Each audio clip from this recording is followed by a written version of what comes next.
अब तक बहुत बातें हो चुकी हैं कि अगर कवच सिस्टम होता तो ये जो बालासोर उड़ीसा का ये हादसा हुआ, रेल हादसा, इतना भयंकर हादसा, वो शायद नहीं होता। लेकिन जानकार ये भी कहते हैं कि कितनी भी तकनीक एडवांस हो जाए, इस तरह की जो टक्कर होती है जो उड़ीसा में रेल हादसे से जुड़ी हुई वो शायद रोकी नहीं जा सकती। बहरहाल कवच सिस्टम पर बार बार ध्यान दिया जा रहा है। विपक्ष भी सवाल उठा रहा है कि एंटी कोलिजन सिस्टम अगर होता ट्रेनों में तो इस तरह के हादसे नहीं होते, या फिर कवच सिस्टम ही होता तो इस तरह के हादसे नहीं होते। कवच एक टक्कर रोधी सिस्टम है, इसके बारे में मैं आपको बताऊं, लेकिन मैं आपको बताती हूं पहले कि 2012 से कवच सिस्टम पर काम होना शुरू हो गया था। हालांकि इस साल की शुरुआत में ही एक डेमो दिया गया था जिसमें ये बताया गया था कि अगर एक ट्रैक पर दो ट्रेनें आ जाती हैं तो कैसे ऑटोमेटिक ब्रेक्स के जरिए अचानक से ब्रेक कनेक्ट हो जाएगा रेडियो फ्रीक्वेंसी के जरिए और वो ट्रेनें रुक जाएंगी, 500 मीटर की दूरी पर वो रुक जाएंगी। लेकिन ऐसा हुआ नहीं और अब तक ऐसा देखा नहीं गया है।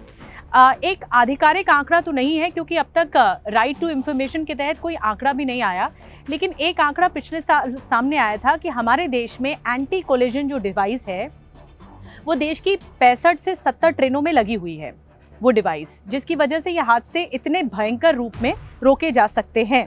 लेकिन कवच सिस्टम पर अभी काम हो रहा है और इसका इम्प्लीमेंटेशन बाकी है। 2024 तक बताया जा रहा है इसका इम्प्लीमेंटेशन होगा। अब मैं आपको बताती हूँ कि कवच काम कैसे करता है। कवच काम करने के लिए ये दरअसल इलेक्ट्रॉनिक डिवाइसेस का एक बंडल होता है, जिसमें ये जो इलेक्ट्रॉनिक डिवाइसेस लगते हैं वो एक लगता है ट्रेन में, एक लगता है ट्रैक में, एक लगता है रेलवे सिग्नल सिस्टम पे और एक लगता है हर स्टेशन पर 1 किलोमीटर के दायरे में।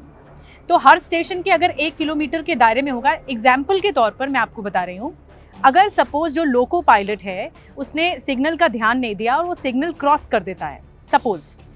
मैं आपको उदाहरण बता रही हूँ, अगर लोको पायलट सिग्नल क्रॉस कर देता है और ये जो इलेक्ट्रॉनिक डिवाइसेस हैं वो लगे हुए हैं एक ट्रेन में, एक ट्रैक पर, एक रेलवे सिग्नल पर, रेलवे सिग्नल सिस्टम पर और हर स्टेशन के 1 किलोमीटर के दायरे पर, अगर इन 4 जगहों पर ये जो कवच सिस्टम लगा हुआ है इलेक्ट्रॉनिक डिवाइस, तो फिर अगर लोको पायलट जो ट्रेन का ड्राइवर होता है वो क्रॉस कर देता है सिग्नल, तो फिर 500 मीटर के दायरे में अगर दूसरी ट्रेन भी उसी ट्रैक पर आ रही है तो वो ट्रेन ऑटोमेटिकली ब्रेक्स के साथ रुक जाएगी, क्योंकि ये एक अलार्मिंग सिस्टम है। इंजन में अलार्म बजना शुरू होता है कि अगर लोको पायलट सो गया सपोज, या नींद लग गई, आंख लग गई, या फिर किसी तरह से कोई और परेशानी हो गई या कोई और इमरजेंसी हो गई, तो ये अलार्म सिस्टम इसको जगा देगा और अलार्म सिस्टम सीधा कंट्रोल रूम को कनेक्ट करेगा। कंट्रोल रूम से लोको पायलट के निर्देश आएंगे और ये जो कवच सिस्टम है वो एक्टिवेट हो जाएगा। एक्टिवेट हो जाएगा तो कंट्रोल सिस्टम के जरिए इशारा मिलेगा और ये इतने फ्रीक्वेंसी सेकंड्स में होगा कि ऑटोमेटिक तरीके से ब्रेक लग जाएंगे। ये होता है कवच सिस्टम, जो कि अभी बहुत बड़ी आवश्यकता है, क्योंकि ट्रेन एक ऐसा माध्यम है, आम आदमी सफ़र करता है, एक लोकल माध्यम जिसमें आम आदमी बेहतर अपने आप को सुरक्षित महसूस करता है। लेकिन अगर इस तरह के हादसे होंगे तो ये बहुत चिंताजनक स्थिति पैदा करते हैं। ममता बनर्जी ने सवाल उठाया, पश्चिम बंगाल के मुख्यमंत्री ने, कि एंटी कोलिजन डिवाइस इसमें नहीं लगा हुआ था, इस ट्रेन में नहीं लगा हुआ था। जो रेलवे के प्रवक्ता हैं अमिताभ शर्मा, उनकी तरफ से भी कहा गया कि